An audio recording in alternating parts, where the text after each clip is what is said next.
gunshot rang through the dusty streets of Hillsboro, New Mexico, and Rebecca Foster hit the ground before she even realized her legs had given out beneath her. It was not a bullet that felled her, but the weight of 36 pairs of eyes boring into her back as Constance Hartford announced to the entire town square that Rebecca had once cleaned chamber pots in a St. Louis brothel. The year was 1882, and in this unforgiving stretch of New Mexico territory, a woman's past could kill her faster than any outlaw's gun.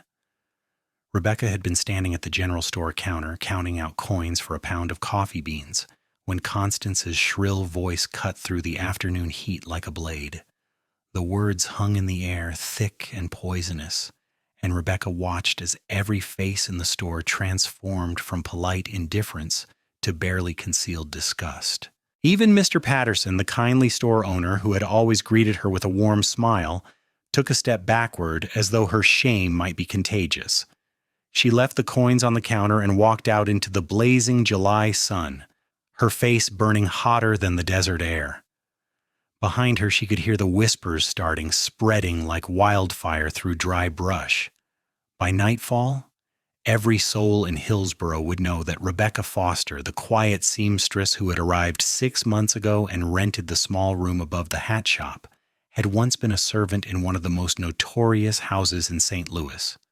What they would not know, because people like Constance Hartford never cared about the truth, was that Rebecca had been 15 when her parents died of cholera. She had been 16 when the orphanage turned her out with nothing but the dress on her back. She had been 17 when she took the only job available to a girl with no family and no prospects, scrubbing floors and washing linens in a place where respectable women would never set foot. She had saved every penny for 3 years, never touched a drop of liquor, never entertained a single man, and finally bought a train ticket west to start over. But the past, Rebecca had learned, was a shadow that no amount of distance could outrun. She made it back to her small room before the tears came. Through the thin wall, she could hear Mrs. Yates, the hat shop owner, climbing the stairs with heavy, purposeful footsteps. The knock came exactly as Rebecca expected. "Miss Foster, I'm afraid I must ask you to vacate the premises by week's end, Mrs." Yates said through the door, her voice tight with disapproval. "I run a respectable establishment, and I cannot have my reputation tarnished by association." Rebecca pressed her palm against the rough wood of the door. "Mrs. Yates, please. I have nowhere else to go. I have done nothing wrong here. I am not that person anymore." "What you were or were not is no concern of mine. What concerns me is that decent folk will stop patronizing my shop if they know I am harboring someone of your sort. I am sorry, but that is final." The footsteps retreated, and Rebecca sank onto her narrow bed. Around her, the room held her entire life in this town, a sewing basket with needles and thread, 3 dresses hanging on pegs, a small mirror with a crack running through it, a tin box under the bed containing $37.50, all that remained from the modest income she had earned mending clothes and letting out waistlines. 7 days was not enough time to find work, save money, and move to another town.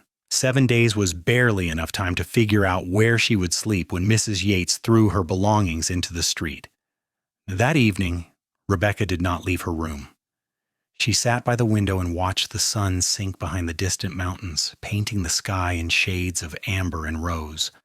Below, the streets of Hillsboro carried on as they always did. Cowboys rode in from the surrounding ranches, their horses kicking up dust. Merchants closed their shops. Women in pressed calico dresses walked arm in arm, their heads bent together in conversation, probably discussing the scandal of the day. Sleep came in fits and starts. By dawn, Rebecca had made her decision. She would not slink away in shame. She would hold her head high and find some way to survive until she could leave with dignity. The problem was that dignity did not pay for food or lodging. She spent the next morning visiting every business in town, asking for work. The cafe owner told her all positions were filled.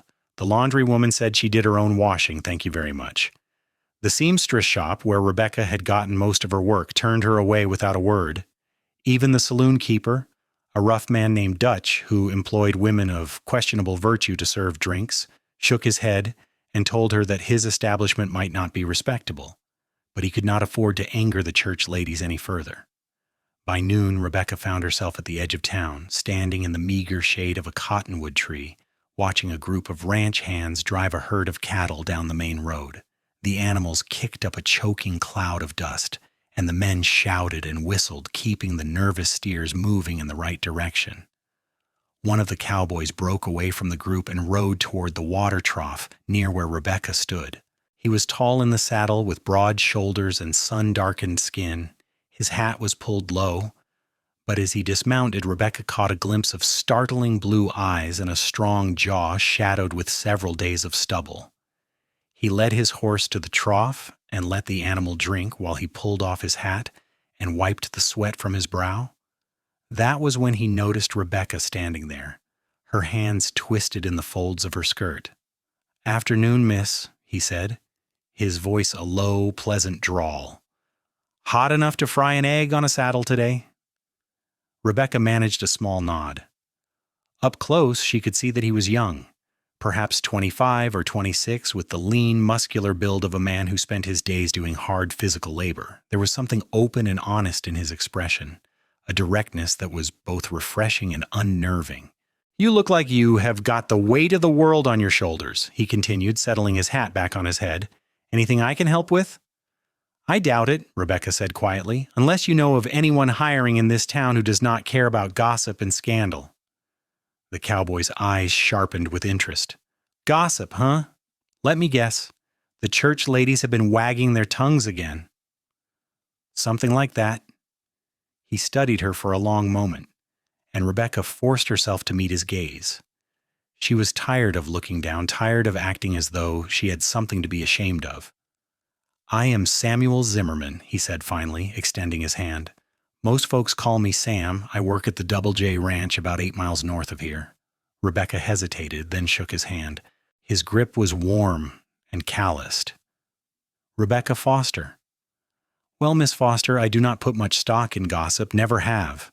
Seems to me that most folks who spend their time talking about others do not have enough real work to keep them occupied." He glanced back at the cattle being driven down the street. "We are always looking for extra hands at the ranch, especially this time of year. Can you cook?" "Yes, but I am not sure your employer would want to hire me once he hears what people are saying." "What are they saying?" Rebecca took a breath. If she was going to be rejected, better to get it over with quickly. "That I used to work as a servant in a brothel in St. Louis." She waited for his expression to change, for the warmth in his eyes to turn cold and judgmental. Instead, Sam just shrugged. "So you worked in a brothel? Doing what?" "Cleaning, washing, scrubbing floors. I was never one of the women who entertained men, if that is what you're asking." "I was not asking that. I was asking what kind of work you did, and you told me. Sounds like honest labor to me." He tilted his head. "Do you know how to cook for a dozen hungry ranch hands? I can cook for 20 if needed. Can you handle living out at a ranch? It is not fancy. Bunkhouse for the hands, main house for the family, and a small cabin where our cook stays. Old Pete just quit last week to go live with his daughter in Santa Fe, so we are in desperate need of someone who can make something more repeatable than burnt beans and tough jerky." Rebecca felt something flutter in her chest, something that might have been hope. "You're serious? You would vouch for me?" "Why would I not? You need work. We need a cook. Seems straightforward to me." Sam gathered his horse's reins. "Of course. The final decision is not mine. You would need to talk to Mr. Jackson. He owns the Double J, but I can introduce you, put in a good word. He is a fair man. He cares about whether you can do the job, not about where you came from." "Why would you help me? You do not even know me." Sam settled back into his saddle with an easy grace. "My ma died when I was 12. Left my pa with 4 kids to raise and a farm that was barely scraping by. When things got really bad, ma's sister took us in, even though folks in her town said she should not because my pa had been in prison for horse thieving when he was young. Turned out he had been innocent, but the stain stayed on our family just the same. Aunt Clara did not care. She said a man's past, or a woman's past, is just that. Past. What matters is what you do today and tomorrow." He looked down at Rebecca with those steady blue eyes. So I guess you could say I'm paying forward a kindness someone showed my family once. Rebecca felt her throat tighten with emotion. When can I meet Mr. Jackson? We are driving these cattle to the ranch right now. You can ride back with us if you like. There is a supply wagon at the rear. I'm sure Hank would not mind giving you a seat. It took Rebecca less than 5 minutes to make up her mind. She had nothing left to lose in Hillsboro, and if this cowboy was offering her a lifeline, she would be a fool not to grab hold. She hurried back to her room, packed her few belongings into a worn carpet bag, left the key on Mrs. Yates's counter without a word, and returned to find Sam waiting with a weathered man driving a supply wagon loaded with grain and fencing supplies. "This is Hank," Sam said. "Hank, this is Miss Rebecca Foster. She is coming out to interview for the cook position." Hank, who had more wrinkles than a dried apple and kind brown eyes, nodded and helped Rebecca up onto the wagon seat. "Welcome aboard, miss. It will be a dusty ride, but we should make it back before supper." As the wagon lurched into motion, Rebecca took one last look at Hillsboro. The town that had promised a fresh start had turned its back on her in less than a day. But maybe, just maybe, there was still hope to be found somewhere in this harsh, beautiful land. The journey to the Double J Ranch took nearly 2 hours. The landscape stretched out in all directions, an endless expanse of scrub brush, rocky hills, and distant mountains. The sky was so vast and blue it made Rebecca's eyes ache. She had grown up in the crowded, narrow streets of St. Louis, where buildings blocked out the sun and the air smelled of coal smoke and river mud. This openness was both terrifying and exhilarating. Hank kept up a steady stream of conversation, pointing out landmarks and telling stories about the ranch. The Double J had been established 15 years ago by Thomas Jackson, a former Texas Ranger who had come to New Mexico territory looking for land and opportunity. He ran cattle and horses, employed about 15 men year-round, and was known as a tough but fair boss who paid decent wages and did not tolerate nonsense. "His daughter, Miss Carolyn, helps run the books and manage the household," Hank said. "She is a capable young woman, real smart with numbers. You will likely be answering to her as much as to Mr. Jackson." Rebecca nodded, trying to absorb all the information. When the ranch buildings finally came into view, she felt her stomach clench with nervous anticipation. The main house was a sprawling adobe structure with a covered porch and several outbuildings scattered around it. There was a large barn, a corral where horses milled about, a bunkhouse, and several smaller structures she could not immediately identify. Cowboys moved about the property with purposeful efficiency. Some were unsaddling horses, others were mending tack or hauling water. It was a world entirely foreign to Rebecca, but there was something appealing about the organized chaos, the sense that everyone had a role and a purpose. Sam rode up beside the wagon as they pulled into the yard. "I will take you to meet Mr. Jackson now if you're ready." Rebecca smoothed her dress, which was hopelessly wrinkled and dusty from the journey, and followed Sam toward the main house. Before they reached the porch, a man emerged, tall and grizzled, with silver threading through his dark hair and a mustache that drooped past his chin. He had the bearing of someone accustomed to command, but his eyes were not unkind. "Sam, I see you brought a guest," the man said, his voice gravelly. "This is Miss Rebecca Foster, Mr. Jackson. She is looking for work as a cook. I thought she might be a good fit to replace Pete." Mr. Jackson looked Rebecca over with an assessing gaze that made her want to squirm, but she held herself still. "Can you cook, Miss Foster?" "Yes, sir. I can cook, clean, and manage a household. I have experience feeding large groups." "References?" This was the moment Rebecca had been dreading. "I have been working as a seamstress in Hillsboro for the past 6 months, but I'm afraid I have no written references. Before that, I worked in St. Louis." "Doing what?" Rebecca lifted her chin. "I was a servant in a boarding house." It was not precisely a lie. The brothel had been a type of boarding house after a fashion. Mr. Jackson studied her for another long moment, then turned to Sam. "You vouch for her?" "I do, sir." "Why?" "Because she needs work, and we need a cook, and I believe she will do right by us." Mr. Jackson grunted. That is a lot of faith to put in a stranger. You put faith in me when I showed up here 3 years ago with nothing but a saddle and a bad reputation from a fight I did not start. Figured I could pay that forward. Something softened in Mr. Jackson's weathered face. All right, Miss Foster, you can have a trial period. 2 weeks. You will cook 3 meals a day for the ranch hands. Breakfast at dawn, lunch at noon, supper at 6. You will have a budget for supplies, and Hank will take you into town once a week for provisions. The job comes with room and board in the cook's cabin plus $30 a month. If you work out, we will make it permanent. If not, no hard feelings. But you will need to move on. Fair enough? $30 a month was more than Rebecca had made as a seamstress. More than fair, Mr. Jackson, thank you. Do not thank me yet. These men work hard and they eat a lot. You will earn every penny.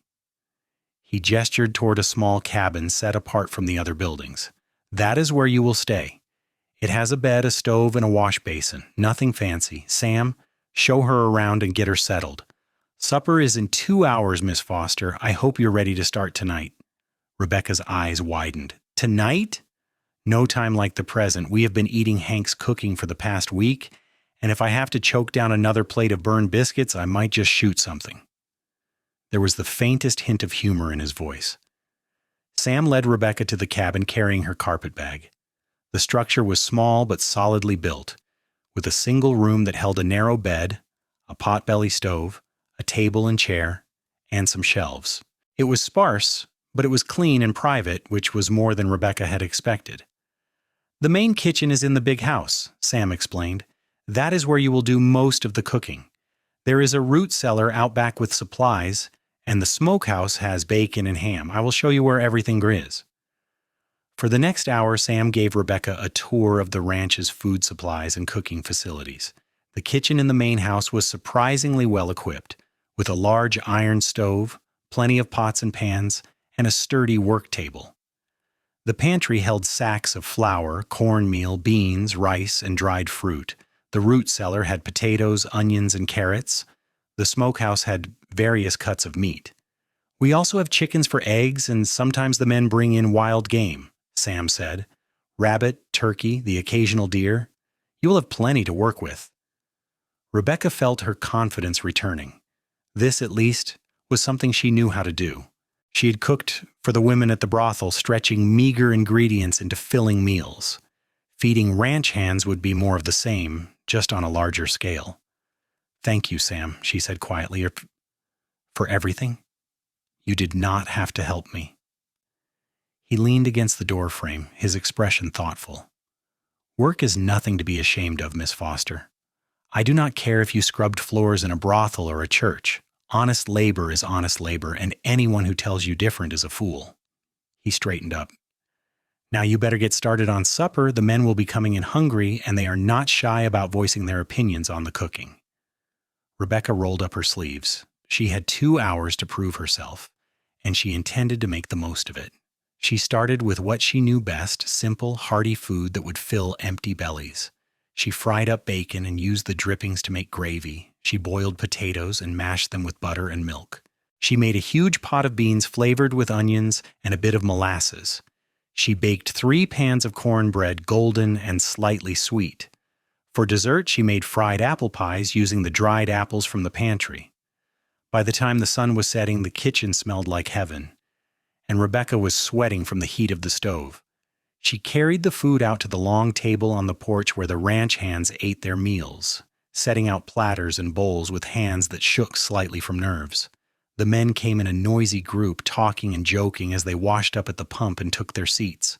Rebecca stood to the side, watching anxiously as they loaded their plates. The first bite would tell her everything. Sam was the first to try the food. First to try. He took a forkful of mashed potatoes and gravy, chewed slowly, and then looked up at Rebecca with a grin that made her heart skip a beat. Miss Foster, this is the best meal I have had in months. Around the table, the other men were nodding in agreement, too busy eating to talk. Within minutes, the platters were nearly empty, and the men were going back for seconds. Mr. Jackson, who sat at the head of the table, caught Rebecca's eye and gave her a small nod of approval. Rebecca felt something loosen in her chest, a knot of tension she had been carrying for so long she had forgotten it was there. For the first time in years, she felt like she might actually belong somewhere. After supper, she cleaned the kitchen while the men dispersed to their evening activities. Some played cards in the bunkhouse, others tended to the horses or sat on the porch smoking and talking. Sam appeared in the kitchen doorway as Rebecca was drying the last pot. "Need any help?" he asked. "I think I have it under control, but thank you." He stepped inside, picking up a dish towel. "My ma always said many hands make light work." They worked in comfortable silence for a few minutes, Rebecca washing and Sam drying. It felt strangely domestic, standing side by side in the warm kitchen with the night sounds of the ranch drifting through the open window. "You did real good tonight," Sam said. "The men have not stopped talking about that cornbread." "It is just cornbread." "Maybe, but it is the first meal in a week that did not taste like boot leather. You have no idea how much that means to a bunch of cowboys who spend 14 hours a day in the saddle." Rebecca smiled despite herself. "I am glad I could help. Where did you learn to cook like that?" The question was casual, but Rebecca felt herself tense. "Here and there. You pick things up when you have to feed yourself." Sam set down the dish he was drying and turned to face her. "Rebecca, you do not have to tell me anything you do not want to. But I want you to know that whatever happened in your past, it does not matter to me. I meant what I said earlier. Work is work, and there is no shame in doing what you need to do to survive." Rebecca met his eyes and saw only sincerity there. It was so different from the judgment she had faced in Hillsboro, from the way people had looked at her like she was something dirty and shameful. "I was 15 when I became an orphan," she said slowly. "Too old for anyone to want to adopt, too young to make my way alone.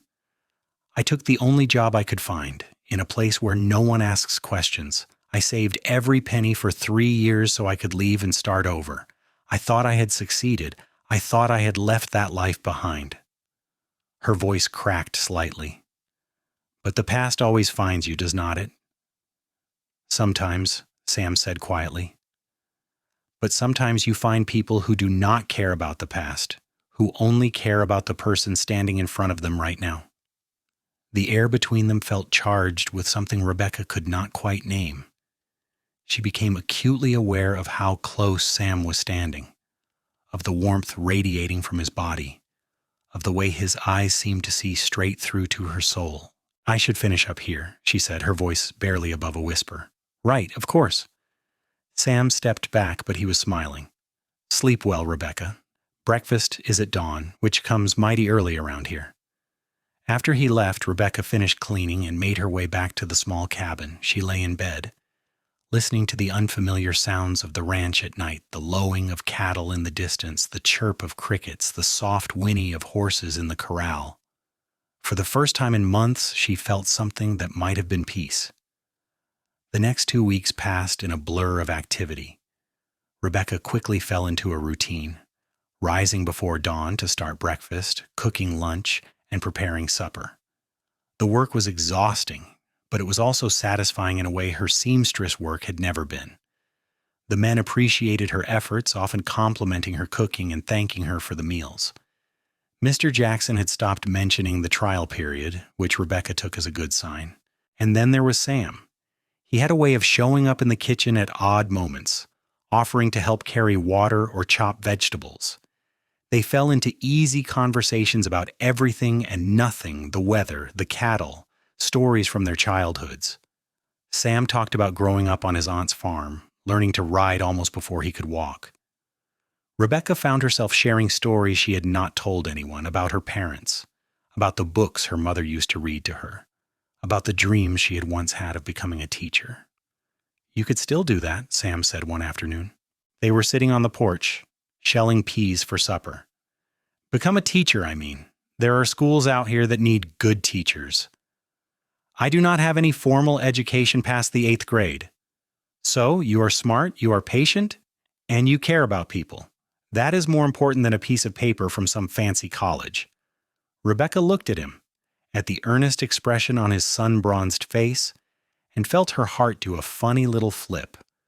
Over the past 2 weeks, she had come to admire so many things about Sam Zimmerman. His work ethic, his kindness, his sense of humor, the way he treated everyone with respect, from Mr. Jackson down to the youngest ranch hand, the way he had defended her without even knowing her, simply because it was the right thing to do. And if she was being honest with herself, she had also come to admire the way his shirt pulled across his broad shoulders, the way his eyes crinkled when he smiled, the deep timbre of his laugh. "What?" Sam asked, noticing her staring. "Nothing, just thinking about how much my life has changed in 2 weeks." "Good change or bad change?" "Definitely good." He held her gaze for a moment longer than necessary, and Rebecca felt heat rise to her cheeks. She looked back down at the peas, her fingers fumbling with the pods. That evening, as Rebecca was cleaning up after supper, Carolyn Jackson came into the kitchen. Caroline was a striking woman in her mid-20s, with her father's strong features and intelligent dark eyes. She managed the household with quiet efficiency and had been welcoming to Rebecca from the start. "Rebecca, do you have a moment?" Caroline asked. "Of course, Miss Jackson." "Please, call me Caroline. I wanted to let you know that my father is very pleased with your work. We would like to offer you the position permanently if you are interested in staying." Relief flooded through Rebecca. "Yes, absolutely. Thank you so much." Caroline smiled. "We should be thanking you. The men have not been this happy at mealtime in years. Also, I wanted to invite you to the church social next Sunday. We try to attend when we can, and I thought you might enjoy getting to know some of the other women in the area." Rebecca's smile faltered. The church social would likely include people from Hillsboro, people who knew about her past. "I'm not sure that is a good idea." "Why not?" "I left Hillsboro under unfortunate circumstances. There was talk about my previous employment. I would not want to embarrass you or your father by association." Caroline studied her for a moment. "Rebecca, I am going to tell you something my mother told me before she died. She said that small-minded people will always find something to gossip about, so you might as well give them something worth talking about by living your life exactly as you please." She squeezed Rebecca's hand. "You work for the Double J now. That means you are under our protection. Anyone who has a problem with you will have to take it up with my father, and I assure you most people are not brave enough to do that. I appreciate that, but I do not want to cause trouble. You will not, but I understand if you would rather not go. The invitation stands, should you change your mind." After Caroline left, Rebecca sat at the kitchen table turning the conversation over in her mind. Part of her wanted to hide away at the ranch forever, safe from the judgment of the outside world. But another part, the part that had survived losing her parents and working in that awful place and traveling west alone, refused to live in fear. She found Sam in the barn, brushing down his horse after a long day. He looked up as she entered, and his face broke into that smile that made her stomach flutter. "Hey there, come to help with the horses?" "Actually, I came to ask you something. Caroline invited me to the church social on Sunday. I was wondering if you were planning to go." "Usually do. It is one of the few chances we get to socialize outside the ranch." "Why?" Rebecca took a breath. "Would you mind if I went with you? I know that is presumptuous, but I would feel more comfortable if I had someone there who I knew." Sam set down the brush and walked toward her. "Rebecca Foster, are you asking me to escort you to the social?" "I suppose I am, if that is all right." "It is more than all right. I would be honored."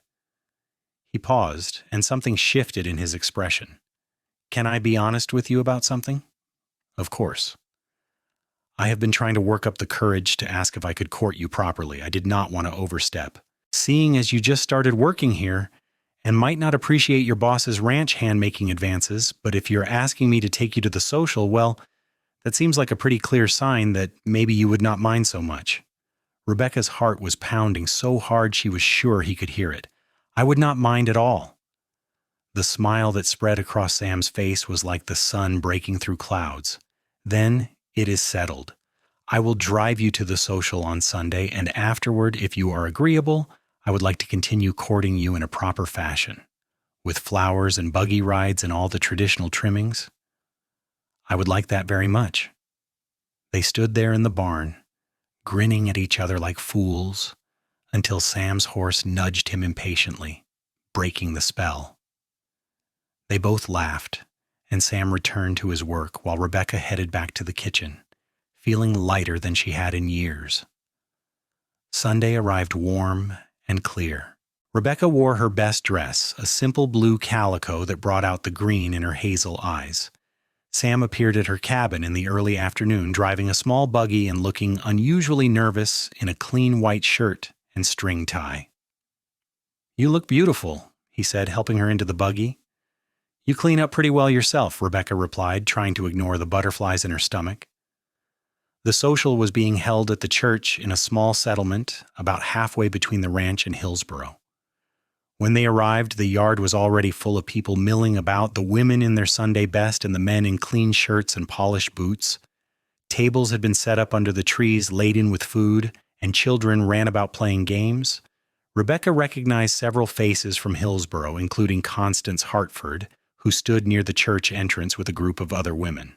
When Constance saw Rebecca, her mouth fell open in shock, which quickly transformed into a look of righteous indignation. "Steady," Sam murmured, his hand warm on Rebecca's elbow.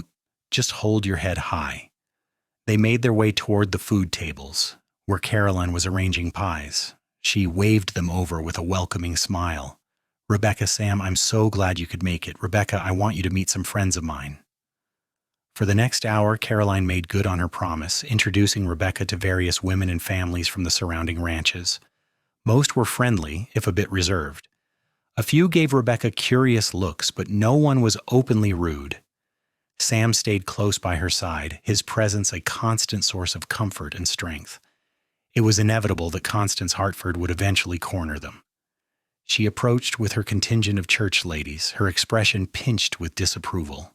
"I'm surprised to see you here, Miss Foster," Constance said, her voice dripping with false sweetness. "I did not realize this gathering was open to just anyone." "It is a church social, Mrs. Hartford," Sam said calmly. "Last I checked, that means everyone is welcome." "Well, there are standards of decency to consider. Some of us have reputations to uphold." "Funny thing about reputations," Sam said, his voice taking on an edge. "They are built on what people do, not on what small-minded gossips say about them. Miss Foster has been working at the Double J for the past month, and in that time, she has shown herself to be hard-working, honest, and kind. That is the only reputation that matters to me." Constance's face flushed red. The fact remains that she worked in a place of ill repute. She worked as a servant to support herself after being orphaned. That takes courage and strength. There is nothing shameful about doing what you need to do to survive. Sam's voice carried across the yard, and people were starting to turn and listen. "You know what is shameful, though? Judging someone for their past instead of giving them a chance to prove themselves in the present. You know what is shameful? Making a woman feel worthless because she had the bad luck to lose her parents and the determination to keep herself alive." One of the other women in Constance's group spoke up. "But surely you must understand that there are certain moral standards that must be maintained." "I understand that Jesus ate with tax collectors and sinners," Sam shot back. "I understand that the Bible says to love your neighbor and not to judge, lest you be judged. Seems to me that Miss Foster has done a lot more living according to Christian values than the people who claim to be so righteous while tearing down a woman who has done nothing wrong." Constance looked like she had been slapped. She turned on her heel and stalked away, her friends trailing after her. Several other people had gathered to watch the exchange, and now they began to drift away, some casting sympathetic glances at Rebecca. Rebecca was shaking. She had never had anyone defend her like that, with such passion and conviction. She looked up at Sam, and the emotion she saw in his eyes took her breath away. "Are you all right?" he asked quietly. "No one has ever stood up for me like that before." "Then people have not been treating you the way you deserve."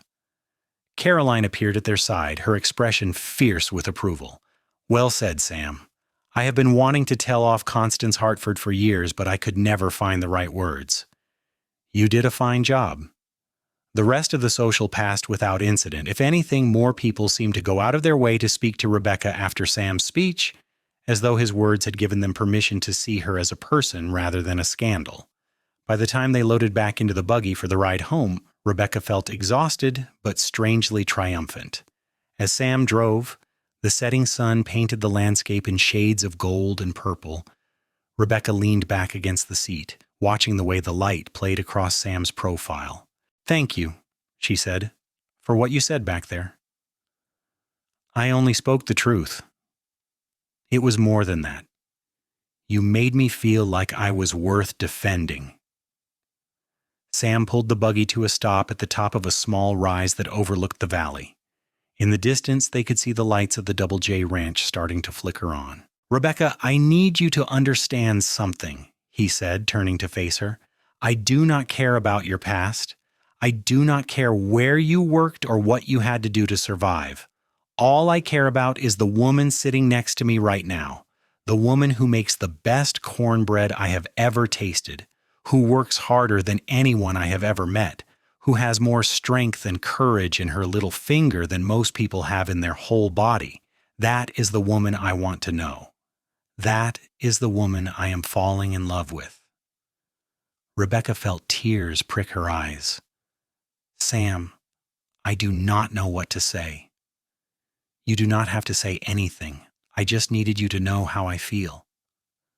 But Rebecca found she did have something to say. "When I left St. Louis, I thought I would never be able to escape what I had been. I thought the shame would follow me forever. But being here, working at the ranch, getting to know you, it has shown me that maybe I can have a fresh start. Maybe I can be more than my past."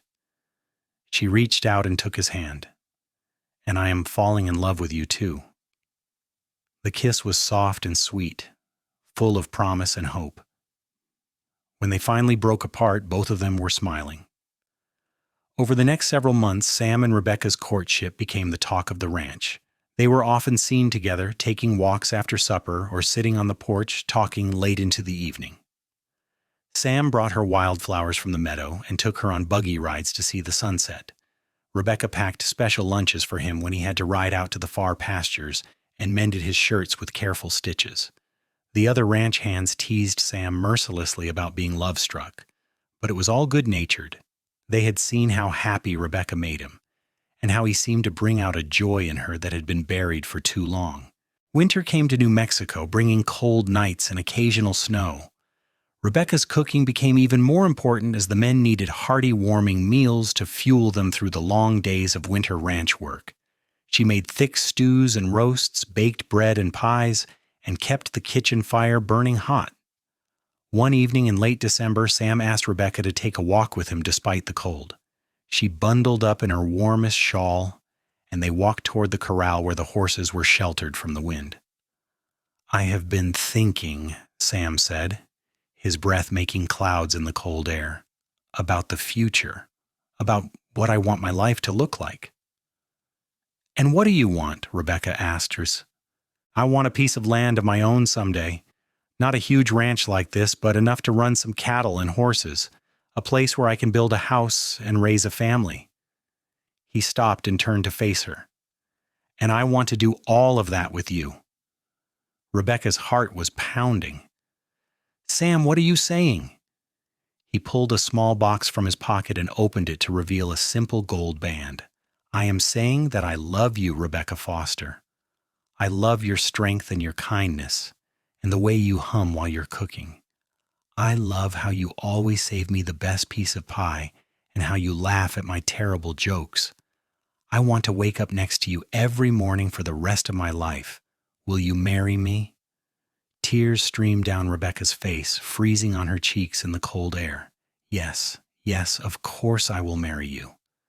Sam slipped the ring onto her finger and pulled her into a kiss that warmed her from the inside out. When they finally walked back to the main house, hand in hand, they found the entire ranch had been waiting for their return. Caroline let out a whoop of joy when she saw the ring on Rebecca's finger, and Mr. Jackson shook Sam's hand with a gruff, "About time, son."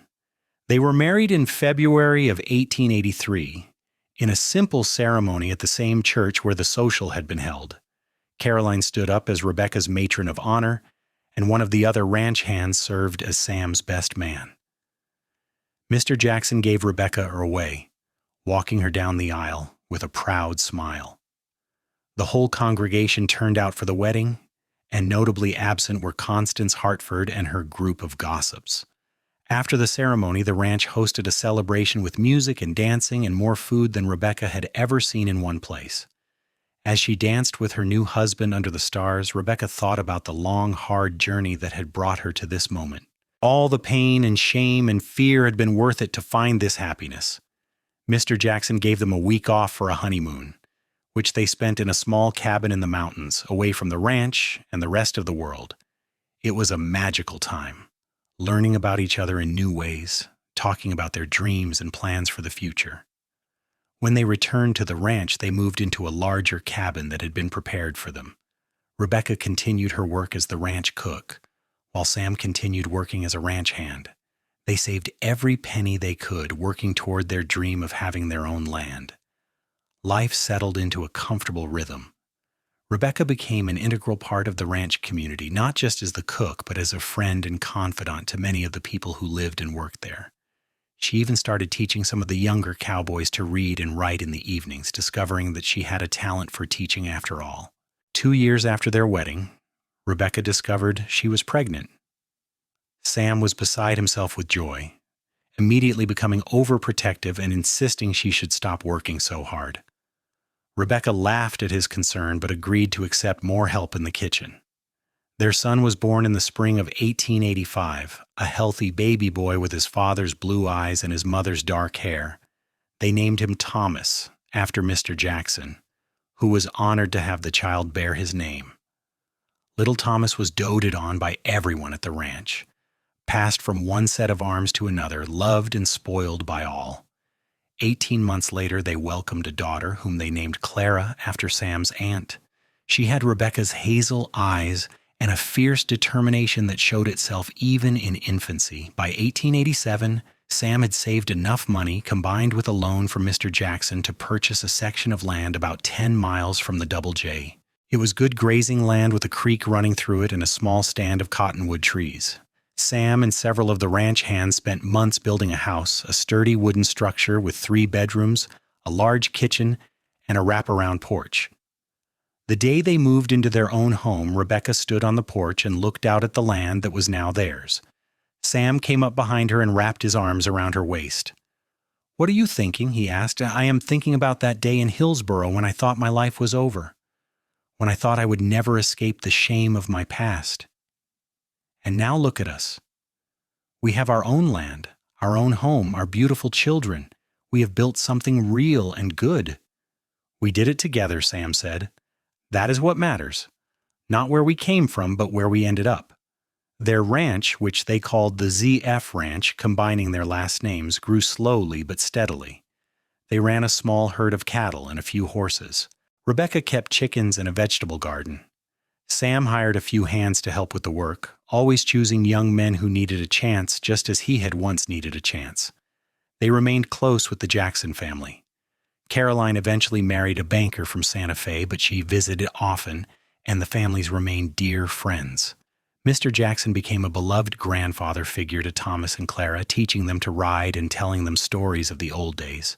As the years passed, 2 more children joined the family, another son named William, and a second daughter named Grace. The house was always full of noise and laughter, of the smell of fresh baked bread and the sound of children playing. Rebecca never forgot where she had come from, or the kindness Sam had shown her that day in Hillsboro when he told her that work was nothing to be ashamed of. She made it her mission to help other women who found themselves in difficult circumstances, offering work and shelter to those who needed a fresh start. One woman, a widow with 2 young children, came to work for them as a housekeeper. Another, a young woman fleeing an abusive husband, stayed in their bunkhouse and helped with the horses until she was able to get back on her feet. Rebecca never asked questions about their pasts, only offered them the same grace and dignity that Sam had offered her. The town of Hillsboro eventually faded from Rebecca's thoughts. She heard through the grapevine that Constance Hartford had moved away, and the people who remained had more important things to worry about than old gossip. On the rare occasions when Rebecca did go into town, people greeted her with respect as Mrs. Zimmerman, successful rancher and pillar of the community. By 1895, Thomas was 10 years old and already an accomplished rider helping his father with the cattle. Clara was 8 and showed signs of her mother's talent in the kitchen. William was 6 and curious about everything, always asking questions and exploring. Grace was 4, a sweet-natured child who loved animals and spent hours in the barn with the horses. One evening, after the children had been put to bed, Sam and Rebecca sat on their porch watching the sunset paint the sky in brilliant shades of orange and pink. Rebecca rested her head on Sam's shoulder, feeling the solid warmth of him beside her. "Do you ever regret it?" she asked. "Marrying me, I mean? Taking on someone with my past?" Sam turned to look at her, his expression serious. "Rebecca Zimmerman, I have never regretted a single moment of our life together. You are the best thing that ever happened to me. You made me a better man, gave me a beautiful family, and helped me build something worth being proud of. Why would I ever regret that? I suppose old fears die hard. I sometimes still worry that people will judge our children because of what I used to be. Then they would be fools, and their opinion would not matter. Our children know they are loved. They know that their mama is the strongest, bravest, kindest woman in the world. They know that honest work is nothing to be ashamed of, no matter what form it takes. Those are the lessons that matter." Rebecca smiled and kissed him softly. "How did I get so lucky to find you?" "I was thinking the same thing about you." They sat in comfortable silence as the stars began to appear in the darkening sky. From inside the house, they could hear the faint sounds of the children settling down for the night. The ranch was quiet except for the soft lowing of cattle and the chirp of crickets. Rebecca thought about the journey that had brought her to this moment, to this place of peace and contentment. She thought about the scared, ashamed girl who had left St. Louis with nothing but a carpetbag and a desperate hope for something better. She thought about the woman who had been shunned and rejected by the good people of Hillsboro for the crime of having survived. And she thought about the cowboy who had looked at her with steady blue eyes and told her that work was nothing to be ashamed of, who had seen her for who she truly was rather than what she had been forced to do. That cowboy had given her more than love, more than a home and family. He had given her back her dignity, her sense of self-worth, her belief that she deserved happiness. He had shown her that the past did not have to define the future, that grace and second chances were real things in this hard world. As the years continued to roll by, the ZF Ranch prospered. Thomas grew into a fine young man who took over more and more of the ranch operations, eventually marrying a school teacher from Santa Fe and bringing her to live on the ranch. They built their own house nearby, and in time, they gave Sam and Rebecca their first grandchildren. Clara did become a teacher, just as her mother had once dreamed of being. She taught at the small school in the nearby settlement, inspiring children the way her parents had inspired her. William went to work for the railroad, but he visited often and always brought interesting stories from his travels. Grace married a veterinarian, and they set up practice in the area, caring for the livestock and horses of the surrounding ranches. Mr. Jackson passed away peacefully in 1902, surrounded by family and friends. At his funeral, Sam gave a eulogy that spoke of the man's fairness, his generosity, and his willingness to give people a second chance. Rebecca wept as she listened, thinking of how different her life would have been if Thomas Jackson had turned her away that day instead of giving her a trial period as a cook. By 1910, Sam and Rebecca were in their 50s, their hair threaded with gray, but their love as strong as ever.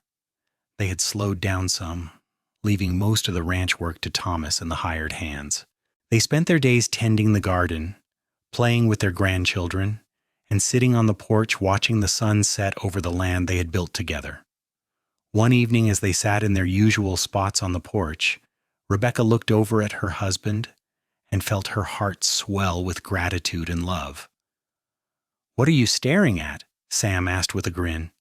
"Just the man who saved my life." "I think you saved your own life. I just happened to be there when you needed a job." "You were there when I needed so much more than a job. You were there when I needed someone to see me as a person rather than a scandal. You were there when I needed someone to believe in me." Sam reached over and took her hand, his calloused fingers intertwining with hers. "And you were there when I needed someone to make me a better man. Someone to show me what real courage looks like. Someone to build a life with." They sat in silence, hands clasped, watching as the sky turned from blue to gold to deep purple. In the distance, they could see lights coming on in Thomas's house, could hear the faint laughter of their grandchildren playing. "We did good, did we not?" Rebecca said softly. "We did real good," Sam agreed. As the stars emerged one by one in the vast New Mexico sky, Rebecca thought about the words Sam had said to her so many years ago in Hillsboro, words that had changed the course of her entire life. Work is nothing to be ashamed of.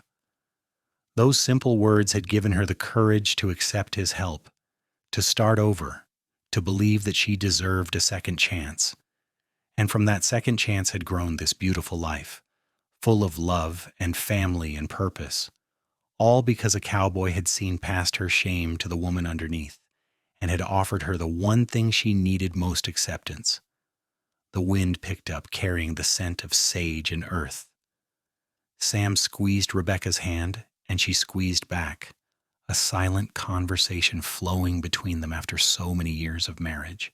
They did not need words anymore to communicate their love, their gratitude, their joy in the life they had built together. As night settled fully over the ranch, Sam and Rebecca rose from their chairs and walked into the house, arms around each other's waists.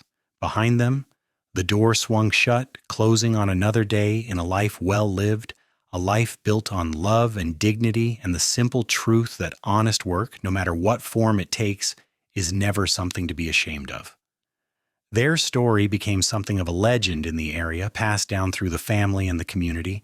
People spoke of Sam and Rebecca Zimmerman as an example of what true partnership looked like, of what it meant to see the best in people rather than judge them for their worst moments.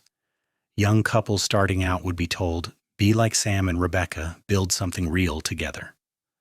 The ranch continued for generations, always staying in the Zimmerman family. Each generation learned the story of how it all began with a cowboy who defended a woman in need and a woman who had the courage to accept help and build a new life. And if you were to visit the ranch today, you would see a framed photograph hanging in the main house, faded with age but carefully preserved. It shows a man and a woman standing together, his arm around her shoulders, both of them smiling at the camera with expressions of deep contentment. Below the photograph is a small brass plaque with an inscription that reads, "Samuel and Rebecca Zimmerman, founders of the ZF Ranch. Their love story proved that where you come from matters less than where you are going, and that honest work is never something to be ashamed of." 1882-1912. That photograph was taken on their 30th wedding anniversary, just 2 years before Sam passed away peacefully in his sleep at the age of 61. Rebecca lived another 8 years after that, surrounded by her children and grandchildren, still sharp and spirited until the very end. She spent those final years writing down her story, wanting future generations to know the truth about where they came from and the values their family was built on. Her memoir became required reading for every Zimmerman child, a testament to the power of grace, second chances, and seeing the inherent worth in every person. In it, she wrote, "I was once shunned for having been a servant, for having done what I needed to do to survive in a world that gave me few choices. But a cowboy named Sam Zimmerman told me that work is nothing to be ashamed of, and in doing so, he gave me back my life." This is our story, not a story of shame and redemption, but a story of two people who found each other at exactly the right moment and built something beautiful together. May everyone be blessed to find someone who sees their worth when the world tries to take it away. And so their love story lived on, not just in the land they had cultivated or the children they had raised, but in the enduring truth of the words Sam had spoken that day in Hillsboro, words that had the power to change a life, to heal a wounded heart, to prove that dignity and worth are not defined by circumstances but by character. Rebecca had been shunned for having been a servant, but Sam had looked at her and seen only a woman worthy of love and respect. That simple act of seeing her truly, of valuing her for who she was rather than condemning her for what she had been forced to do, had transformed both their lives.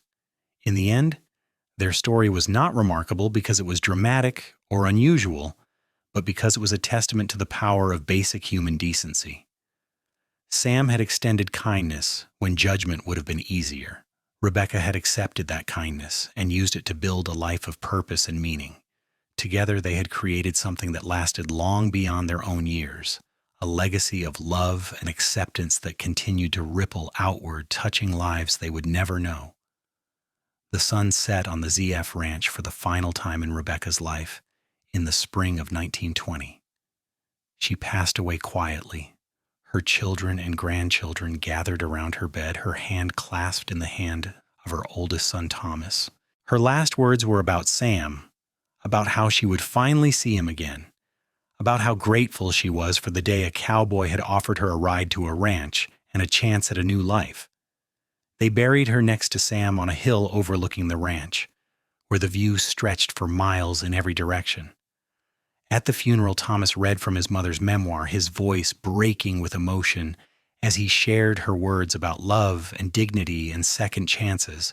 "My mother taught us that where we come from does not define where we go," he said to the assembled crowd. "And my father taught us that every person deserves to be judged by their character, not their circumstances. Together they showed us what it means to build a life on love and mutual respect. They showed us that the most important thing we can do in this world is to see the humanity in every person we meet and to extend grace wherever we can." As the mourners dispersed and the family lingered by the graveside, the sun broke through the clouds, casting golden light across the ranch land. It seemed fitting, this moment of brightness, this sense that something beautiful was being celebrated even in grief. The ZF Ranch continued, generation after generation, always remembering the story of Sam and Rebecca. The lessons they had taught lived on in every decision made, every kindness extended, every time someone chose to see potential rather than judge past mistakes. And somewhere in the vastness of the New Mexico sky, two souls reunited, a cowboy and the woman he had loved, finally at peace. Their love story complete but never forgotten, a testament to the enduring power of seeing worth in every person and recognizing that honest work, in whatever form it takes, is never ever something to be ashamed of.